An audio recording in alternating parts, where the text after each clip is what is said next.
AITA for handing the judge the papers my wife overlooked after she walked out on our kids. I'm Charles, 39, and by the time my marriage started falling apart, I had been Kelsey's husband for 10 years and the dad who knew exactly which booster seat buckle stuck, which pickup lane moved faster, and which cup Sadie would cry over if it wasn't the purple one. Our son, Nolan, was 9. He was old enough to notice when adults lied, but still young enough to look up every time headlights crossed the living room wall, hoping his mother had pulled into the driveway. Sadie was 5. She could fall asleep sideways across the couch with one sock missing, then wake up furious if I carried her to bed without bringing her stuffed rabbit. For weeks after Kelsey left, she asked the same question every night. Is Mommy coming home tonight? I used to think Kelsey and I were tired, not broken. We had bills taped to the side of the refrigerator, backpacks by the front door, a school calendar marked with dentist appointments and theme days, and a laundry basket that somehow stayed full no matter how often we emptied it. Romance had become eating reheated pasta after the kids were asleep and folding towels while debating whether Nolan needed new shoes.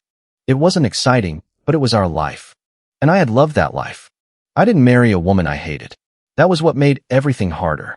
The Kelsey I married was confident, funny, and impossible to embarrass. She sang badly while cooking and made up ridiculous songs about whatever ingredient she was chopping. She could turn a school supply run into a competition over who could find the ugliest notebook. When Nolan was little, she would crawl across the carpet pretending to be a dinosaur until he laughed so hard he hiccuped. For years, she was the parent who remembered birthday cupcakes, picture day, and which teacher hated glitter. Then, slowly enough that I kept explaining it away, she changed.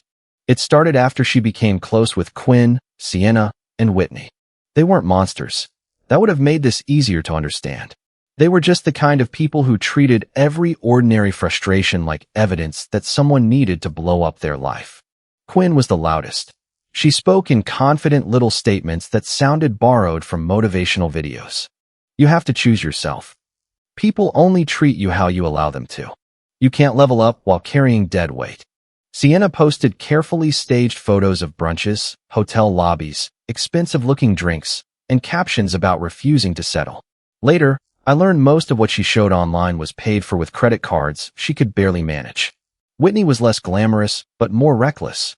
She loved suggesting dramatic decisions and then saying, "You have to do what feels right," as if that removed her from responsibility for what happened next.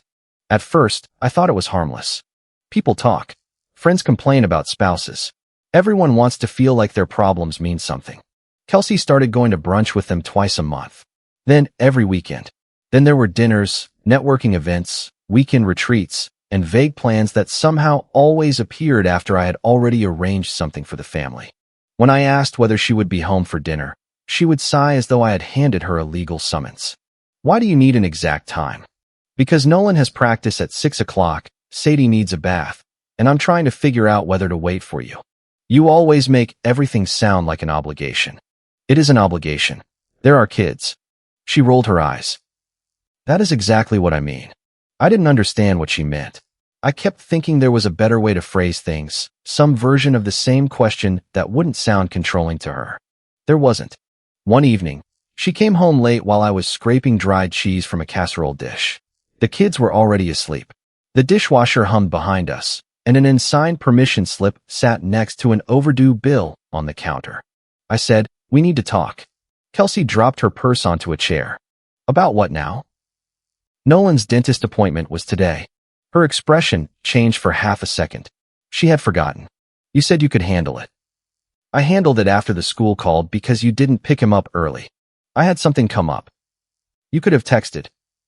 She opened the refrigerator, stared inside, then closed it without taking anything.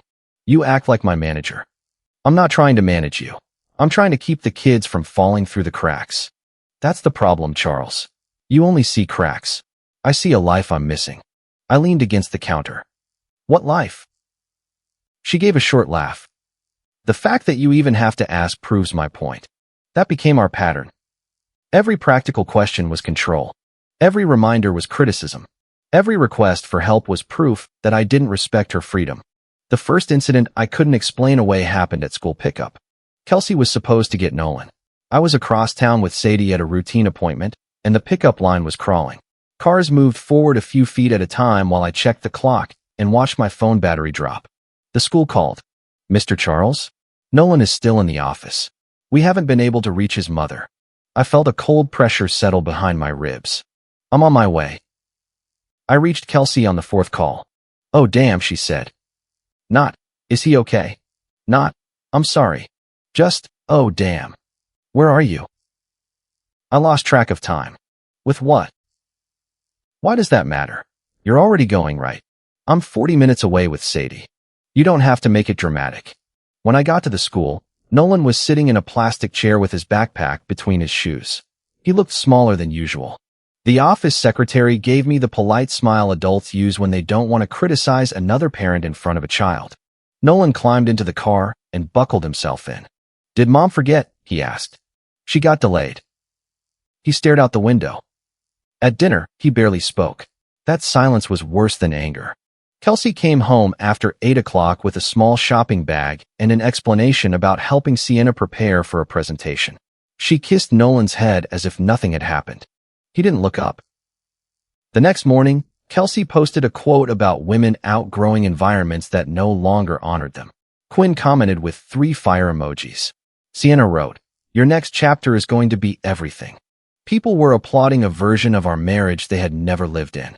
I tried talking to Kelsey again. I suggested counseling. I asked whether she wanted a weekend alone. I asked whether she wanted us to reorganize responsibilities. She said counseling was a tool men use to delay accountability. I asked what accountability looked like to her. She said, not having to explain every choice I make. That answer should have told me more than it did. A few weeks later, I brought Nolan and Sadie home after school and found the house unusually quiet. There were no shoes near the stairs. Kelsey's jacket was gone from its hook. The framed picture from her side of the dresser was missing. On the kitchen counter sat her house key, her wedding ring, a short handwritten note, a copy of a divorce petition, and a bank transfer notice. The note said, I have to choose myself. Don't turn the kids against me. I will contact you when I am settled. That was it. No explanation for Nolan. No note for Sadie. No parenting plan. No schedule. No emergency numbers. She had moved half of our savings into an account I couldn't access. The divorce filing said she intended to live outside the state. I didn't yet know where. Sadie set her backpack on the floor. Where's Mommy? I looked at the ring on the counter, then at my daughter. I don't know yet, sweetheart. But I'm right here. Is she getting dinner? No. Can we call her? I tried. Kelsey's phone went to voicemail. Nolan read the room faster than Sadie did. He saw the papers, the missing shoes, and the empty hook. She left, he said. I wanted to tell him no. I wanted to say there had been a misunderstanding and that adults didn't simply disappear from their children's lives between morning drop-off and afternoon pickup. But she had left. I made grilled cheese because it was the only thing I could manage without thinking. I burned the first batch.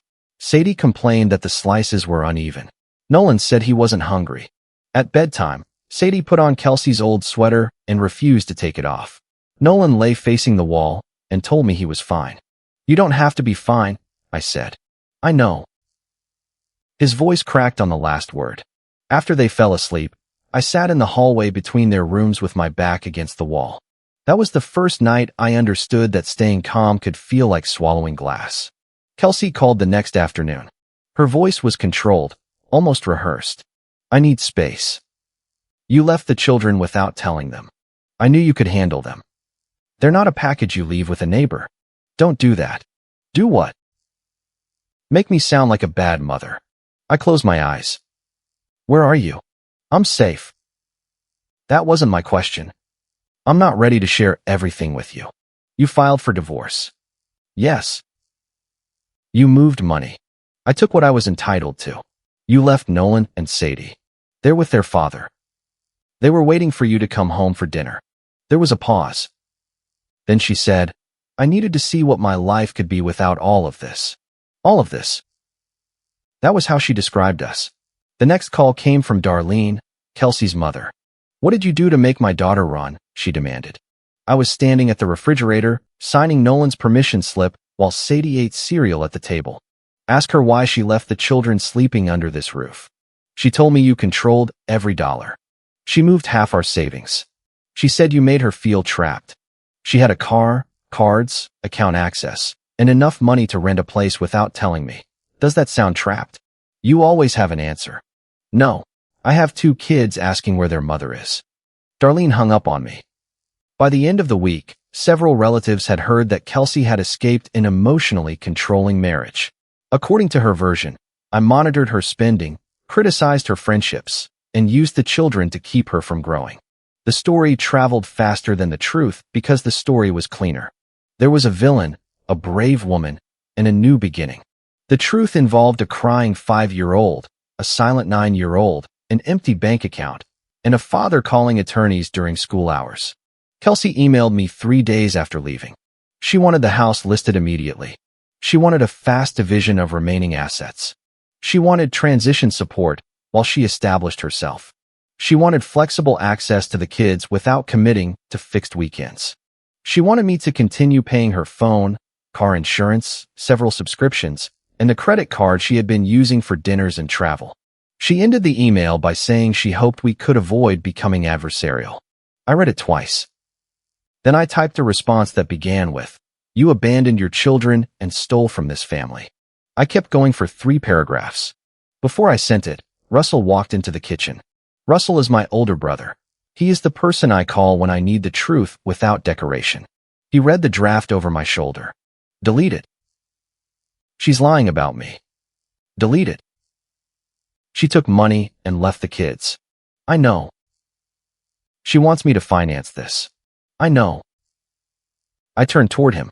I'm tired of being calm while she burns everything down. Russell pointed at the screen. Don't text angry. Angry texts become exhibits. I don't care how it looks. You will care when a lawyer reads it aloud. I stared at him. He pulled out a chair and sat. You don't need to win tonight. You need to be believed later. That changed how I handled everything. I deleted the message. My attorney helped me write a short reply. I said I would discuss the children, household bills, and the divorce process in writing. I would not agree to sell the house while custody and asset questions were unresolved. I would not continue paying Kelsey's personal expenses beyond anything legally required. I proposed scheduled video calls and 2 specific weekend options for her to see the kids. She responded within 10 minutes. You are proving my point. Everything has to be on your terms. I wrote back. I am not keeping them from you. Please choose one of the offered weekends or send 2 alternatives. She didn't answer for 2 days. When she finally did, neither weekend worked because she had commitments. I started a calendar. Not because I planned revenge. Because I could already feel reality being rewritten. The first missed video call happened on a Tuesday. Sadie sat at the kitchen table with a drawing of herself, Kelsey, Nolan, and me standing under a giant yellow sun. She had written MOM in crooked purple letters. The call was scheduled for 7 o'clock. At 7:10, I sent a message through the co-parenting app. Sadie is ready for the call. At 7:20, Kelsey replied, I am overwhelmed tonight. Tell her I love her. Sadie stared at the phone. Is mommy calling? Not tonight. Why? She can't tonight. Can I show her tomorrow? Yes. She folded the picture and put it in her backpack. For the next 2 weeks, she carried it to school and back every day. Kelsey missed Nolan's school program because of a networking weekend. She canceled another visit because her ride fell through, even though I offered to meet her halfway. She moved a Sunday call because she had dinner plans. She sent money once for school expenses, but it covered less than half of what the kids needed. Every cancellation came with a reason that sounded important if you didn't look at the pattern. Meanwhile, she posted photos. Restaurants, rooftop views, new clothes, captions about courage and rebuilding. I didn't respond publicly. That restraint cost me more than I expected. Some nights, after the kids were asleep, I would open one of her posts and imagine writing one sentence beneath it. Tell them why Sadie waited by the phone. Tell them why Nolan stopped asking whether you were coming. Tell them whose money paid for that dinner. I never did. Russell's voice stayed in my head. Your kids need a steady father more than your anger needs a microphone. The first major contradiction was sitting in front of me the whole time. A few weeks after Kelsey left, My attorney asked for every document she had left behind. I collected the divorce copy, the bank notice, the note, and a few loose pages that had been mixed together on the counter. One of them was the lease. I had seen the address before, but not the signature date. Kelsey had signed it 3 weeks before she left. 3 weeks before she claimed she had suddenly reached a breaking point. 3 weeks before she told Darlene she had nowhere to go. She hadn't escaped. She had scheduled. I checked the bank transfer. That had happened 4 days before she filed for divorce. The order was clear. Lease. Money. Filing. Departure. The marriage had ended on paper before she told me there was a problem too serious to fix. I called my attorney. Does this matter? It may, she said, especially if she claims she had no access to funds or left impulsively for safety. Keep the original. Don't confront her about it. That became the rule. Don't confront. Document. A few days later, I received an email from Nolan's teacher. Mr. Charles, I wanted to follow up because I haven't heard back from Kelsey regarding Nolan's recent changes in class. He has been quieter and hasn't turned in 2 assignments. Please let me know whether there is a preferred way to reach her. Kelsey had told relatives I was blocking her from school information. The school had her email. The teacher had contacted her. She had not replied. I forwarded the email to my attorney and responded to the teacher myself. I arranged a meeting, helped Nolan catch up, and added the message to the timeline. Then a woman named Paige contacted me. Paige had known Kelsey socially, but was never part of the inner group. She sent a short message saying she was uncomfortable with what she had seen online. Attached was a screenshot from the night Kelsey said she was too overwhelmed to video call Sadie. The timestamp showed Kelsey at dinner with Quinn, Sienna, and Whitney. She was smiling, holding a drink, with the caption, "Finally breathing again." I looked at the date. That was the night Sadie had folded the drawing into her backpack. I sat at the kitchen table for a long time. Russell came by and found me staring at the screenshot. "Save it," he said. "I want to send it to her." "No. I want her to see what Sadie was doing while she posted this. She knows what she was doing." I looked at him. "That's worse." "Yes." Paige sent one more message. She said Kelsey had been telling people I refused to let her visit unless she returned to the marriage. That was easily disproved by the app records, but hearing it still made my hands shake. I began printing everything. Not a dramatic stack. Not a secret war room. Just clean records. School emails. After-school sign-out sheets showing I had handled nearly every pickup. Messages offering visits. Messages canceling visits. Video call logs. Bank statements. The signed lease. A voicemail transcript. The social media screenshot. My attorney told me to label each item by date and keep my comments out of it. "Facts first," she said. "No adjectives." The ugliest evidence arrived by accident. Whitney sent a message to Paige during an argument among the friends. Paige forwarded it to me because my name and the children were mentioned. The message said, "He'll cave once he has the kids alone for a month. Kelsey just has to hold her ground." I read it 3 times. There was more. Quinn had apparently helped Kelsey shape the story that I financially trapped her. Sienna had told her I would sell the house quickly because I wouldn't be able to manage the kids alone. Whitney had assured her I would agree to anything once the routines wore me down. They had treated Nolan and Sadie like pressure, not children. Pressure. My first instinct was to drive to Kelsey's new place, wherever it was, and demand that she explain herself. My second was to send the message to every relative who had accused me. Russell stopped both ideas. "This is not for revenge," he said. "This is for court. It can be both." "No, that's how you lose control." She thought I would break. "Then don't break." That night, Nolan came into the kitchen while I was sorting school papers. "Is Mom coming to my game Saturday?" She said she's trying. That means no. She hasn't confirmed. He opened the refrigerator, looked inside, and closed it. "It's fine." "It's okay if it's not fine." I said it's fine. He walked away before I could answer. I hated Kelsey in that moment. Not forever. Not cleanly. Part of me still remembered her singing over birthday cupcakes and making Nolan laugh until he hiccuped. But I hated what she was doing. I hated that I had to soften every truth before giving it to our children. I hated that she could call herself brave while they learned not to expect her.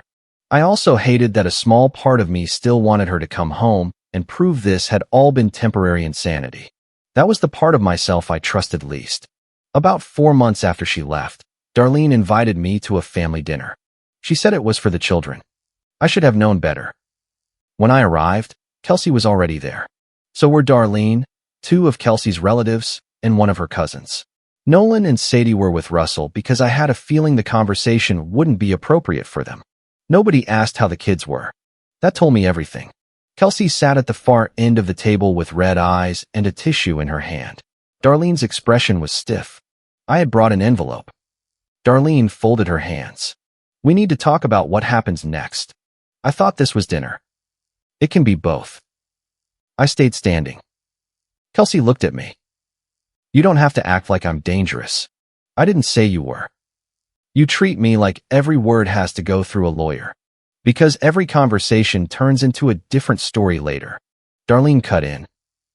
You had 6 months to be a decent husband and bring her home. It hadn't quite been 6 months, but I didn't correct her. Bring her home. She made a mistake, Darlene said. People make mistakes. Kelsey wiped her eyes. I needed space. He punished me for it. I looked at her. You filed for divorce. Because you made me feel trapped. You signed a lease before you told me the marriage was ending. Her face changed. Only slightly. But Darlene saw it. What lease? She asked. Kelsey turned toward her mother. This is what he does. He gathers things and uses them against me. I placed the envelope on the table. I'm not here to win an argument. I'm here to stop being blamed for choices I didn't make. Darlene stared at the envelope. Kelsey said, don't. I opened it. The first page was the lease copy. I slid it toward Darlene. The signature date is 3 weeks before she left. Kelsey shook her head. I was exploring options. The second page is the bank transfer. For days before the filing, I moved my share. You told people you had no access to money. I felt financially trapped. I placed the visitation messages on the table. These are the weekends I offered. These are the weekends she declined. Darlene picked up the pages. Kelsey's cousin leaned closer. I continued. These are the video calls she missed. This is the teacher's email asking why Kelsey hadn't responded. This is the school program she said I kept her from attending. Here is the message showing she canceled because of a networking weekend. Kelsey stood. You are humiliating me. No, I am correcting what you said about me. You could have handled this privately. I tried. You told the family I took the kids. You made everything difficult.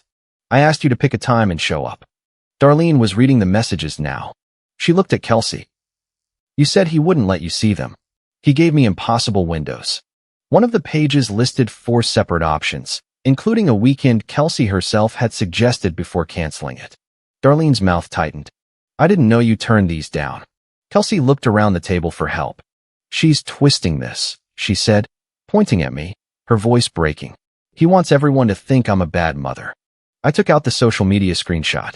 This is from the night you said you were too overwhelmed to call Sadie. Kelsey stopped speaking. Darlene looked at the timestamp. What was Sadie doing? She asked me quietly. Waiting with a drawing. Kelsey covered her face. I didn't feel victorious. I felt tired.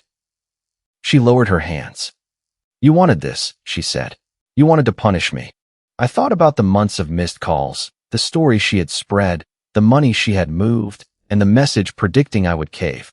Then I said, you left me to explain your absence to our children. Don't ask me to protect your image better than you protected them. The room went silent. Darlene didn't apologize that night, but she stopped accusing me. Kelsey left before dinner was served. 2 days later, she sent me a message through the app. Bringing private documents to my mother's house was cruel. I replied, please confirm whether you will attend Saturday's scheduled visit. She answered 4 hours later. Yes. That was the first visit she completed in almost a month. The temporary custody hearing happened several weeks after the dinner. By then, Kelsey had an attorney and a cleaner version of her story.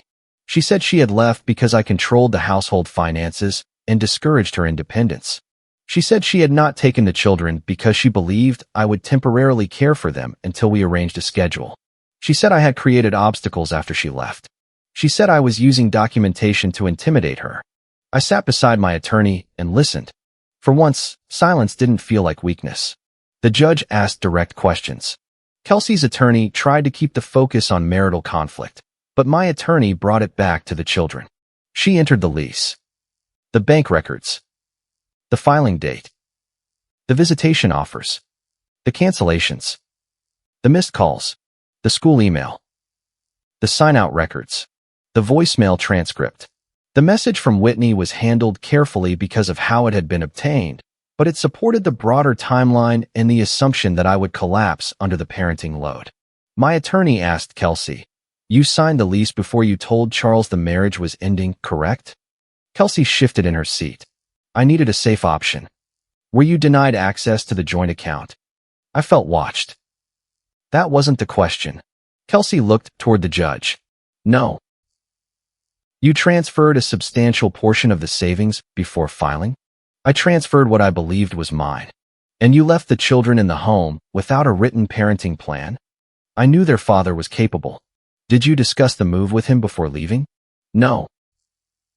"Did you arrange a date to return for the children?" "I needed time to get settled." My attorney paused. "You told relatives Charles prevented you from seeing the children. Are these messages from him offering specific weekends?" Kelsey looked at the printed pages. "Yes, but the dates were not always convenient." "You declined 5 offered periods in the first 2 months, correct?" "I had obligations." "You also missed scheduled video calls." "I was under emotional strain." "On one of those evenings, were you at dinner with friends?" Kelsey's attorney objected to the phrasing, and the judge redirected the question. There was no dramatic courtroom speech. No one called her evil. The judge did not raise his voice. That made the decision feel more serious. He said the court was focused on stability, routine, and demonstrated consistency. Temporary residential custody would remain with me. Kelsey would have structured parenting time rather than an open schedule. Communication would happen through the co-parenting app. Neither of us was to speak negatively about the other to the children. Co-parenting counseling was required before any significant expansion of her time. The division of assets would not be rushed until the transferred money was fully accounted for. Kelsey's expression barely changed while the order was read, but her hand tightened around a pen until her knuckles turned white. The judge didn't call her a bad mother. He simply stopped treating her version like fact. Outside the courtroom, Kelsey walked toward me. Her attorney touched her arm, but she kept coming. "You got what you wanted." I looked at her. "What do you think I wanted?" "The kids." "They're not a prize." "You made me look unstable. You left without a plan." "I knew you could take care of them." "That's not the defense you think it is." Her eyes filled. "I was drowning." "Then you should have asked for help." "I did." "No. You asked for freedom from every responsibility and expected me to finance it." Her attorney stepped closer. Kelsey lowered her voice. "You always have to be right." I shook my head. "No.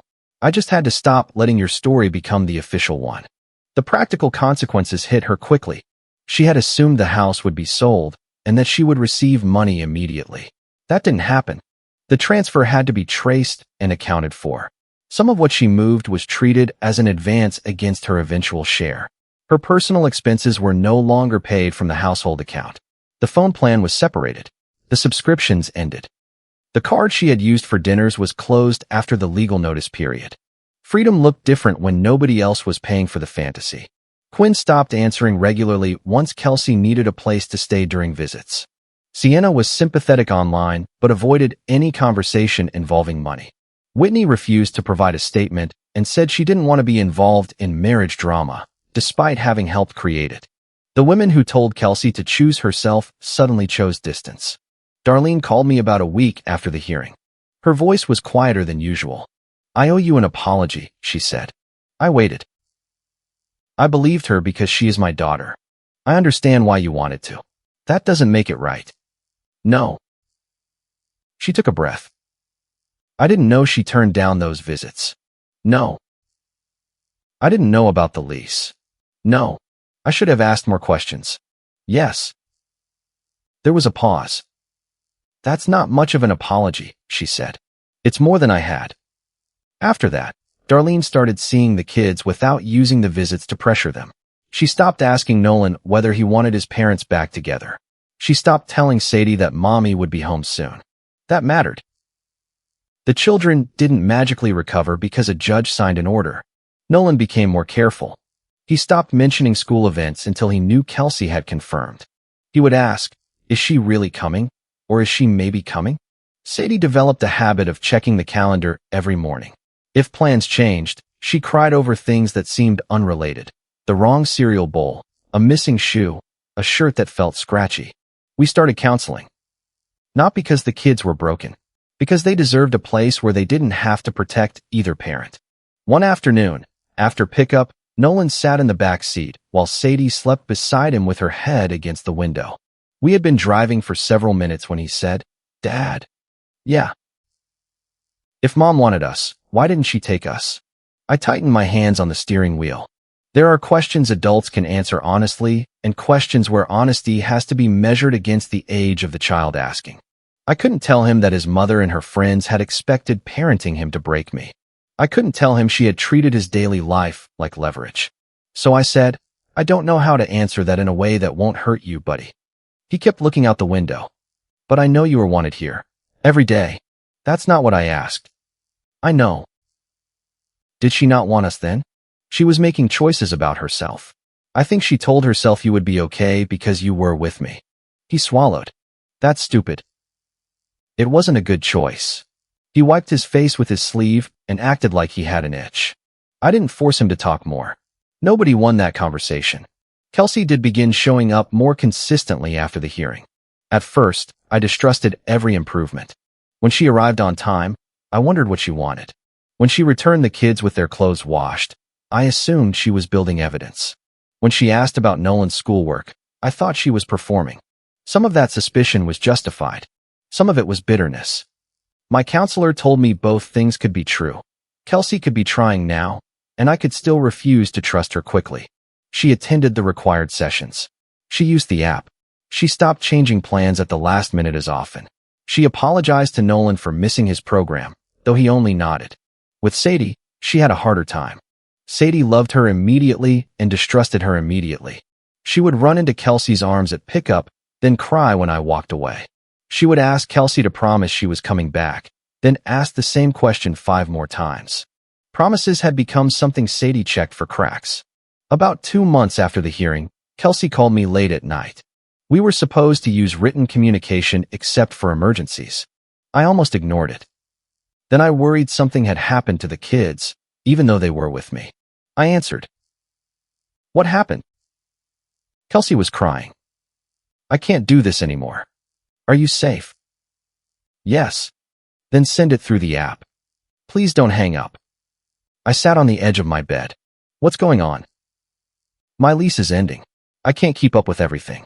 Quinn said I could stay with her, but now she says the timing is bad. Sienna is dealing with her own issues. I don't know what to do." I didn't answer. She took a shaky breath. "I made a mistake." "You made 6 months of choices. That's cruel." "It's accurate." "I know I hurt you." "You hurt the kids." "I know." "No, I don't think you do." She cried harder. "I want to come home." The words hit a part of me I thought I had already buried. For 1 second, I saw the old kitchen. Kelsey singing while cooking. Nolan laughing. Sadie in her high chair. A life before every conversation became evidence. Then I remembered the ring on the counter. The transfer notice. Sadie waiting by the phone. Whitney's message. "He'll cave once he has the kids alone for a month." "What does come home mean?" I asked. "Just until we figure things out." That's not an answer. I need somewhere stable. I miss the kids. I miss us. You filed for divorce. I was confused. You told people I trapped you. I was angry. You said I kept the children from you. I felt like you were making everything impossible. I gave you dates. I know. You left them without saying goodbye. I know. There was a long silence. Then she said, "Are you ever going to forgive me?" "That's not the same as letting you move back in." "Charles, please." I stood and walked into the hallway. Nolan's door was slightly open. A strip of light from his nightlight crossed the carpet. I lowered my voice. You can rebuild your relationship with the kids. How? Show up. Follow the schedule. Keep going to counseling. Stop blaming me when they are upset. Account for the money. Apologize without explaining it away. And us. There is no us to move back into right now. You still love me. That was the most honest thing she had said in months. I leaned against the wall. Part of me does. Then why are you doing this? Because love is not a parenting plan. It's not evidence that you're safe to trust. And it's not permission to walk back into the house because the life you chose got hard. I said I made a mistake. No, you want the consequences to stop. That's not fair. What would be fair, Kelsey? She didn't answer. I continued. You can be in their lives. You should be in their lives. But you don't get to walk out of this family, rewrite the story, and walk back in like nothing happened. She whispered, so that's it. For the marriage, right now, yes. She ended the call without saying goodbye. The next morning, I documented the call in a brief email to my attorney and sent Kelsey a message through the app confirming that all future non-emergency communication needed to stay there. It felt cold. It was also necessary. A few days later, Darlene asked whether I could let Kelsey stay in the guest room. No. She's struggling. I know. She's still the children's mother. That's why she has scheduled parenting time. You don't think people deserve another chance. They deserve a chance to change. They're not entitled to the same access while they prove it. Darlene didn't like that answer, but she accepted it. Kelsey eventually found a smaller place closer to the children. She had to adjust her spending and take responsibility for expenses she had assumed would remain mine.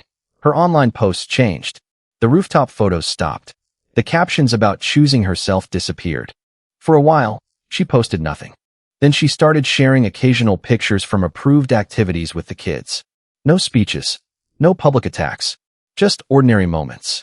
I didn't mistake that for transformation, but I didn't dismiss it either. The final divorce process was not dramatic. There were negotiations, disclosures, revised schedules, and arguments about money. The transferred savings were addressed. The house was not sold immediately. Parenting time expanded slightly after Kelsey showed consistency and completed counseling requirements. She didn't lose her children. That was never my goal. She lost the right to demand trust without earning it. She lost the ability to change plans whenever something more interesting came along. She lost control of the story she had created. And I lost the version of our marriage I had kept trying to save long after she had already planned her exit. The hardest part was accepting that missing who she used to be didn't mean I had to take back who she had become. There are still moments when the house is quiet, and I remember our old life. Sometimes Kelsey drops the kids off and stands on the porch as if she wants to say something.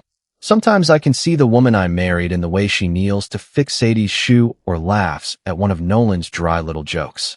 Then the moment passes. I do not hate her. I do not want the children to hate her. I want her to become dependable enough that they stop checking whether every promise is real. But I will not make their home uncertain again to rescue her from the consequences of choices she made carefully, repeatedly, and in writing. Love does not mean handing someone the same knife twice. If you like the stories, don't forget to leave a comment and support the channel by subscribing. See you in the upcoming stories.